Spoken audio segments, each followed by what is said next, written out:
لياجات شيخات بختار وزاهية تباهي وشاح العز وبزين طلتها، لها صوف قرش ولها ورود جورية ولها بارك وبتخرجها وبشهادتها. شيخة كاف والفين ومبروك مثنية، تخرجت والقمة رقيتي لساحتها، تباهي بإنجازك وهالفرحة الحية ومثلك ترى نسعد ونفرح لفرحتها. وبنت الفضل لا الفخر دوم مارية، تطول المعالي بعزمها وبرادتها، وشيخه بعد صبر وعزيمه وجدية، بهاليوم نالت حلمها وكل غايتها. تفوقها مشهود ومكانتها عالية، وفي الجامعة من الأوائل مكانتها، وفي الجامعة بين الأوائل مكانتها. فخره لها بنت الشيوخ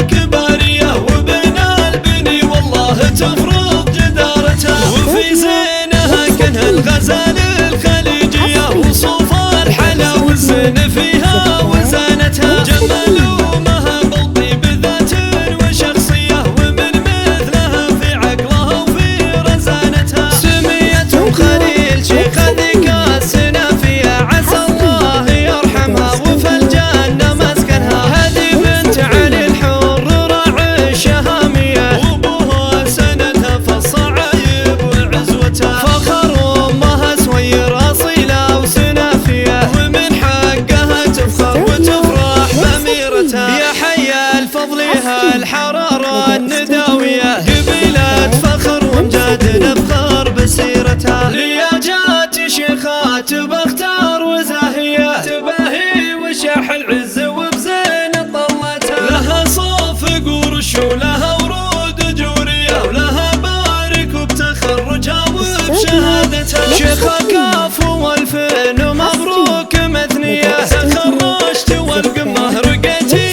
لساحتها، تباهي بإنجازك وهالفرحة الحية ومثلك ترى نسعد ونفرح لفرحتها. وبنت الفضل لا الفخر دوم مارية، تطول المعالي بعزمها وبرادتها، وشيخه بعد صبر وعزيمه وجدية، بهاليوم نالت حلمها وكل غايتها. تفوقها مشهود ومكانتها عالية، وفي الجامعة من الأوائل مكانتها، وفي الجامعة بين الأوائل مكانتها. فخره لها بنت الشيوخ الكبارية، وبين البني والله تفرض جدارتها، وفي زينها كنها الغزال الخليجية، وصوف الحلا والزين فيها